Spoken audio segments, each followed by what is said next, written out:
Kelanchal times, हर खबर पर हमारी नजर। सबसे पहले तो लोहिमा के जो झारखंड प्रदेश के प्रभारी श्री अरुण भक्ति जी, जमुई से आप सांसद हैं, प्रदेश के अध्यक्ष श्री वीरेंद्र प्रधान जी और भारतीय जनता पार्टी के चुनाव के साथ प्रभारी असम के मुख्यमंत्री श्री ममता जी, प्रदीप जी और तमाम भाजपा के नेता का स्वागत और अभिनंदन करता हूँ। हम सब लोग कल आप सब लोगों से मिले थे और कल ही पार्टी के जो प्रभारी और सह प्रभारी दोनों उपस्थित थे और आप सबके सामने घोषणा कर दिया था कि भारतीय जनता पार्टी और हमारा जो राजा गठबंधन है, जदयू और लोक जनशक्ति पार्टी विलास की पार्टी के साथ गठबंधन की सीटों से शेयरिंग के मामले में सब बातचीत हुई है। कल ये लोग नहीं थे, कल आजसू के नेता के साथ हम सब लोग बैठे थे और आज हम सब लोगों के बीच लोक जनशक्ति पार्टी के ग्राम विलास पार्टी के यहाँ प्रदेश के अध्यक्ष, प्रदेश के प्रभारी सब यहाँ उपस्थित है।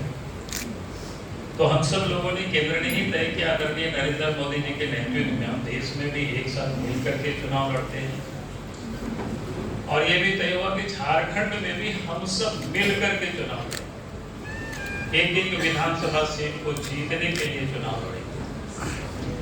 और इस बार झारखंड की जो बदहाली पिछले 5 वर्षों से जो सरकार ने झारखंड की जनता को जो धोखा दिया है, झारखंड को जिन लोगों ने लूटा है, उससे झारखंड को मुक्त करना है और झारखंड में बेहतर सरकार बनानी है,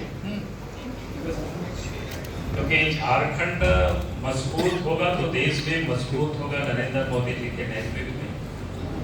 और इसलिए आज लोक जनशक्ति पार्टी रामविलास के हमारे साथ यहाँ सभी नेता उपस्थित हैं। तो मैं सबसे पहले निवेदन करता हूं कि उनके जो प्रभारी हैं श्री अरुण भक्ति जी, आप 2 शब्द प्रेस को संबोधित करेंगे, उसके बाद फिर हेमंत जी बोलेंगे, फिर बाद में सब लोग कार्यक्रम को आगे बढ़ाएंगे।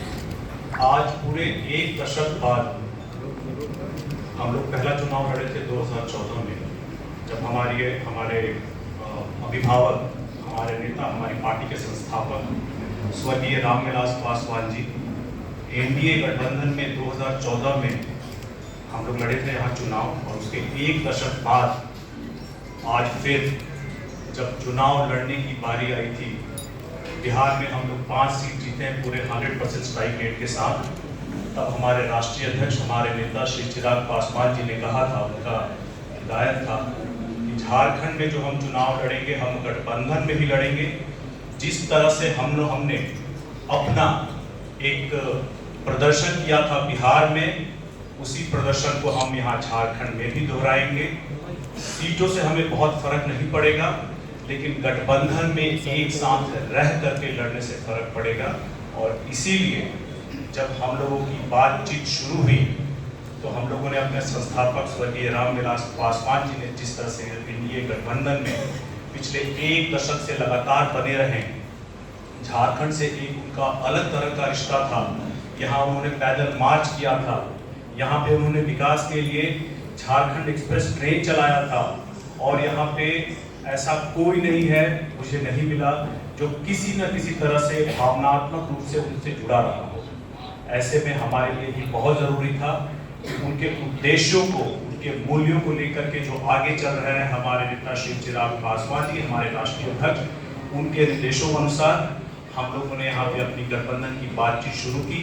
हमारे अध्यक्ष श्री वीरेंद्र प्रधान जी के अथक प्रयासों से, हमारे नेताओं के नेतृत्व से और हमारे प्रभारी साहब के अथक प्रयासों से हम लोगों ने अपना गठबंधन यहाँ तय कर लिया है कि लोक जनशक्ति पार्टी रामविलास झारखंड का जो चुनाव 2024 में हो रहा है, उसमें गठबंधन में 1 सीट पर चुनाव लड़ने जा रहे हैं, चतरा सुरक्षित सीट से।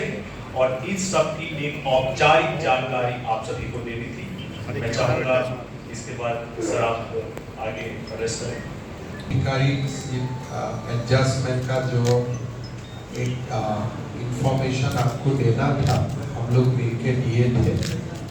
उसी प्रेस कॉन्फ्रेंस में मैंने एक उल्लेख किया था कि जनता दल यू और लोक जनशक्ति पार्टी रामविलास से भी हमारा बात हो चुका है और समय आने पर आप लोगों को आधिकारिक सूचना दिया जाएगा।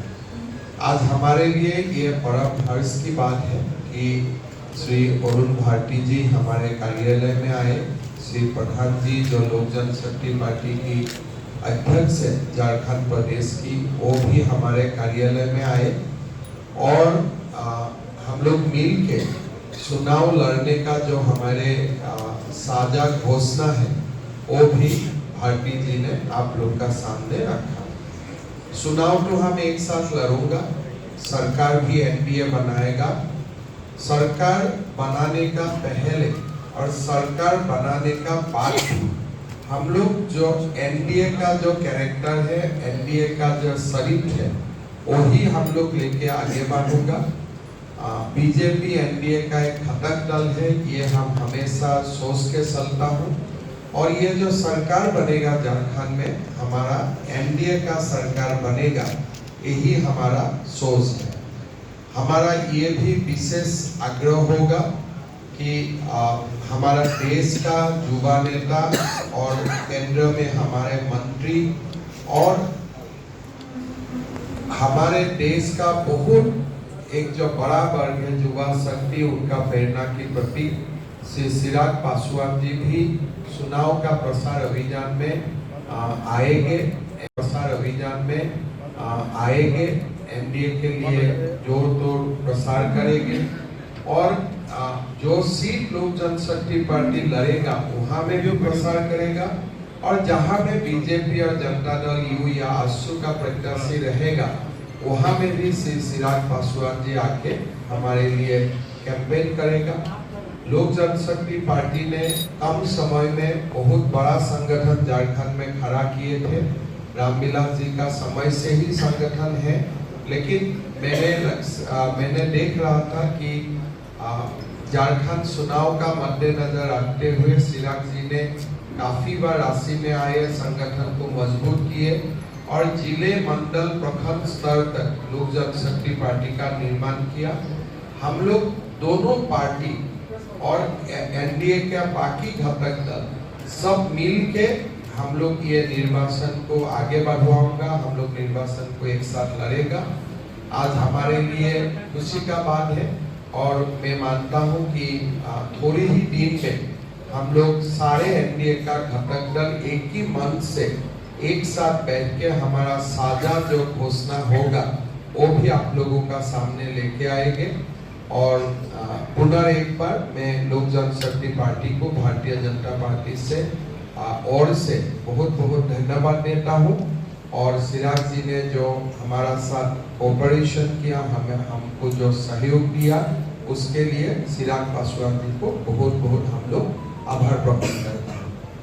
कौन सा थोड़ा क्वेश्चन रिपीट कीजिए। मेरा सवाल है, पहले चंद्र प्रकाश जी को गिरिडीह दिया, अभी लोजपा को चतरा दे रहा है, तो आपका दिल बड़ा है या आप कमजोर होते जा रहे हैं? देखिए, बीजेपी ने ये निर्णय किया है कि हम एनडीए को साथ लेके चलेगा। इसीलिए जब एनडीए का प्लेटफॉर्म से आपको ये देखना पड़ेगा कि काल अगर चिराग जी और नड्डा जी दोनों एक साथ कैंपेन करेगा, एनडीए आपको मजबूत लगेगा कि एनडीए को आपको वीक लगेगा, ये सिद्धांत तो आपको ही लेना है। आज अगर चिराग पासवान जैसा नेता हमारे अध्यक्ष जी का साथ पूरा झारखंड का कैंपेन करता है, उससे फायदा किसको मिलेगा? इतना तो आप ही इतना वरिष्ठ पत्रकार है, आपको तो इतना आइडिया तो आपको होना ही सही है। लेकिन इसी में है कि सर जी का जो बिहार में उनमें आपने देखा पासो सीट उन्होंने जीता और 100% स्ट्राइक रेट लेके लोजपा चल रहा है। और जहां तक उम्मीदवार का बातें हैं, मेरा मानना है लोक जनशक्ति पार्टी उम्मीदवार खुद ही तैयार करेगा और जीतने वाला उम्मीदवार तैयार करेगा। चलिए एक सवाल है मैं आपकी बात का जवाब देता हूँ। गया था यही कहा गया था कि चिराग पासवान खत्म हो गए हैं, सब लोगों ने यही कहा था। लेकिन अपने 3 साल के अथक प्रयास के बाद हम लोग जब बिहार में चुनाव लड़े, लोकसभा का चुनाव लड़े, तो आप बताइए कि चिराग पासवान जी की मेहनत, चिराग पासवान जी की एक्सेप्टेबिलिटी, चिराग पासवान जी का जनता से जुड़ने का जो उनका रहा है इस स्वभाव, उनकी जो कला है, उसके बदौलत गठबंधन को मजबूत करते हुए बिहार में हम 30 सीटें लेकर के आए थे। यही अगर हम लोग इससे थोड़ा और बढ़ के मेहनत करते तो हम लोग उससे और बेहतर सीटें ला सकते थे। इसीलिए हम लोग जब यहाँ गठबंधन में, जैसे बिहार में हमारा गठबंधन है, उसी तरह से यहाँ आकर हम लोग गठबंधन को मजबूत करने का प्रयास कर रहे हैं। और आपके सवाल का मैं जवाब दे दूं कि वीरेंद्र प्रधान जी जब से हमारी पार्टी टूटी है, हमारे संगठन को उन्होंने संजो करके रखा हुआ है। लगातार इनकी संगठन का परिचय मैं आपको लातेहार, लेस्लीगंज और धनबाद में इनके कार्यक्रम से देता हूं, फिर आप जवाब दीजिएगा कि इनका जो संगठन है कमजोर है या मजबूत है। तो उसी में आप काल से आप उसी में फंसा हुआ है, आपको चुनाव का लिस्ट मिल जाएगा। हमारे आप चुनाव का लिस्ट अगर आज मिलते हैं, काल आप पब्लिसिटी करेगा, काल मिलेंगे तो परसों करेगा। इससे ये लगता है आप कंफ्यूज है अभी तक। कहीं में भारती जी काल आ नहीं सके, और सब पार्टी का क्वेश्चन भी अलग अलग होते हैं, इसलिए लोजपा से जुड़े हुए क्वेश्चन आप लोग अलग से करेगा, आसू से अलग से करेगा। जनता दल यू का भी अध्यक्ष जी को मैं अभी मिलने वाला हूँ, वो भी अधिकारी की हो जाएगा। और तो हमारे कोई घटक हो ही नहीं, हम लोग सारू घटक दल है, बीजेपी, आसू, लोजपा और जनता दल। और कल मेरा उम्मीद है कि लिस्ट भी जल्द से जल्द आ ही जाएगा। ये सवाल है, बांग्लादेशी घुसपैठ का मुद्दा आप उठाए, अभी सुप्रीम कोर्ट से जो निर्णय है इसमें देखिए, काल भी आप लोग पूछे थे, मैं अवॉइड किया था इसलिए आसाम का क्वेश्चन, लेकिन सुप्रीम कोर्ट ने ये बोल दिया है कि 1971 का बाद जो भी आएगा उनको डिपोर्ट करना चाहिए। जो झारखंड में जो हमारा कमिटमेंट था कि हम घुसपैठियों को बाहर करेगा, काल का जो सुप्रीम कोर्ट का जजमेंट आया वहां से हमको बल मिला, इसलिए अभी सुप्रीम कोर्ट ने आधिकारिक रूप से बोल दिया है कि 1971 का बाद अगर कोई आते हैं, उनका यहाँ जन्म भी होते हैं, फिर भी वो फॉरेनर्स ही रहेगा। लेकिन आपके 5 प्रण में तो वो था नहीं। आपको मैंने बताया ना, घुसपैठियों का बारे में हमारा डिटेल सीधे आएगा। 5 प्रण डेवलपमेंट का एजेंडा था, आइडेंटिटी का एजेंडा अलग से हम लोग लाएगा, लेकिन डेवलपमेंट और आइडेंटिटी दोनों बात एक समय आप करने से लोगों का माइंड में कनेक्ट नहीं होता है। हम अगर गोगोदी का साथ एनआरसी भी बोलूंगा तो वो कनेक्ट नहीं होता है। कोई चीज हमारा जो पॉलिटिकल अंडरस्टैंडिंग है उसका हिसाब से ही हमें बोलना है। हमारा मानना था वो समय जरूरी था गोगोदी को लाने का, हमने लाया।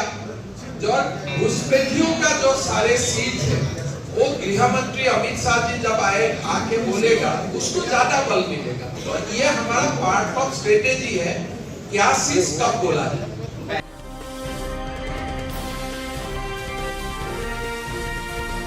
केलांचल टाइम्स, हर खबर पर हमारी नजर।